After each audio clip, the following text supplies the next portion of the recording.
Mirjalol Qo'shoqov Qosim bo'ladi. Bugungi o'yinga sizning bahoyingiz? To'g'risini esa avvalambor assalomu alaykum. Boshqa tushunarsiz realizatsiya yo'q. İmkoniyatlarimiz bor. Harakat qildi.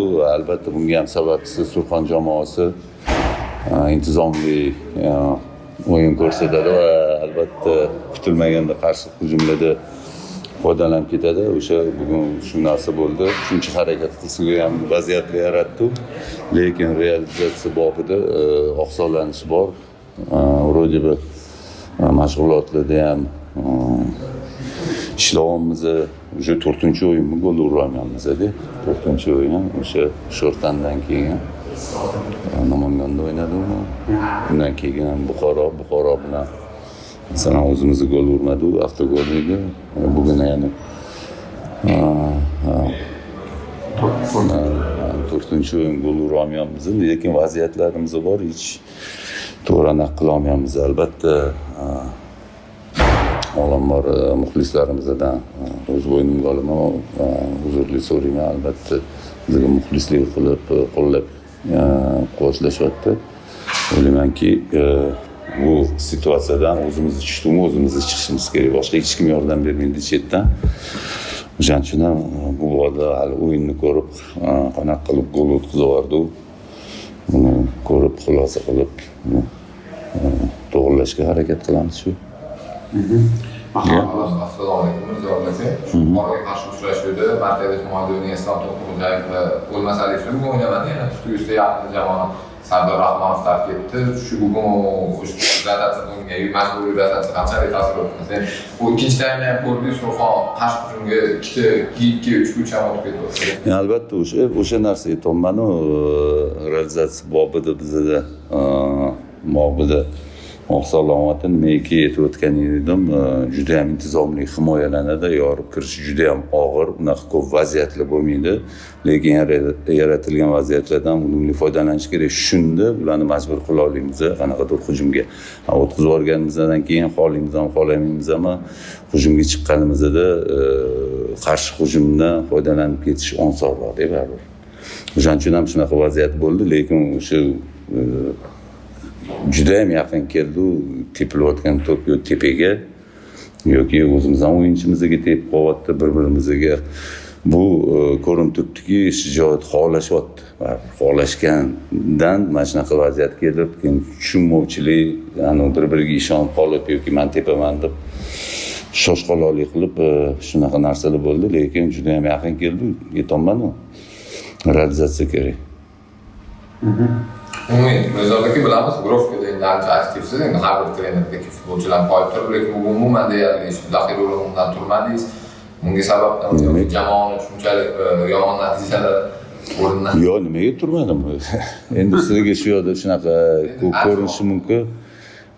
Masalan, o'sha o'yin davomida baribir miya aylanadi, o'yin davom ketayotganda ham bolalarga nisbatan ko'proq bosim o'tkazib yubormadim degan ma'noda ham o'zimni ushlashga harakat qildim. Nimaiki u vaziyatdan chiqish kerak, yutish kerak degandan keyin qanaqadir mana shunaqa fikr ham kelib qoldi-da. Ko'proq bosim o'tkazib yubordim. Shu oqibatida nima deydi, xotirjamlik yo'qolib, nima deydi, shoshqaloqlik ustun bo'ldimi? O'shaning uchun mana shu narsa ham bo'ldi, lekin albatta yigitlar bilan birga edim. Agentga jamoasi shu solishtirsa 1,5 oy, 2 oy oldingi formasidan hozirgi formasiga orada qanaqa sifat bo'ldi deb o'ylaysiz? Aytolman-ku, o'sha FIFA kuni bizga menimcha juda ham katta ta'sir qildi. Qolaversa yoshlar komandasiga borgan o'yinchilarimdan qoniqmadim. Nimaiki kelgandan keyin ham qolaversa Islom o'ziga ham aytdim, albatta tushunarli, bunaqa euforiya, keyin ko'p energiya yo'qotadi-da. Uni vasстановить qilish uchun qanaqadir ma'lum vaqt kerak. O'shaning uchun ham bu narsa ham ta'sir qildi. Endi tezroq mana shu birinchi guruh bilan ikkinchi guruhning orasiga chiqishimiz kerak. To'g'ri xulosa chiqarib, направление ikkinchi guruhga jiddiy tayyorgarlik ko'rishimiz kerak. Endi haqiqatan ham o'rgatib qo'yganmiz, muxlislarni, o'zimizni sababchimizni o'rgatib qo'ygandan keyin bunaqa natija ko'rsatishimiz kerak emas, avvalambor. Yana yuqoriga harakat qilishimiz kerak. Bundan ham Xudo xolisa o'ylaymanki, o'tamiz va yana o'sha yaratilgan vaziyatlardan foydalanamiz, realizatsiya qaytadi, yana o'sha o'yinchilarimiz eski maqomiga yana qaytadi. Umumiy olganda, hozir komandada mana shu krizis vaqti psixologik problemalar bor. Bundoq qarasak, Islom To'xtaxo'jayev yoki Xurshid G'iyosovga o'xshagan juda ham tajribali futbolchilar, bundoq qarasak yoshlar ham bor. Umuman yutolmayotganiga, masalan, futbolistlar perejovat qilib yoki qattiq perejovat qilayotgani va haqiqatan ham perejovat qilyapti. Ko'zga ko'rinmagan holda mana shu narsalar ta'sir qiladi. Baribir ichidan o'tayotganini o'zi biladi, lekin shunga qaramasdan turib bir xil qo'lini siltalab tashlab yuborishi mumkin. O'sha qancha qo'sh bergan bo'lsa ham oxirigacha kurashishdi, kuchi qolmagan bo'lgan taqdirda ham harakat qilishdi, hisobni tenglashtirishga aytolman, realizatsiya bobida biz ozgina oqsoqlamoqmiz, nimagadir kirmayapti. Omad bizning tarafda bo'lmayapti. O'ylaymanki, bu narsa yana qaytadi, Xudo xolisa. Oxirgi savol. Hozir endi men bor oldindan endi har bir trener o'z futbolchilarini qotganishi, turnovkaga mehnatlar uchun rahmat aytadi, himoya qiladi. Lekin men hozir o'yindan keyin ham endi ancha ko'p vaqt qolib ketdingiz, endi razgovordan o'tib qanaqa bo'lgan bo'lsa kerak. Yo'q, endi u futbolchilar bilan qo'yibosmi yoki baqir bilan ish bitmaydi. Avvalambor aytaman, xato qilmaydigan inson o'zi yo'q. Futbolda ham xuddi shunaqa. Lekin o'sha qilingan xatodan to'g'ri xulosa qilish kerak.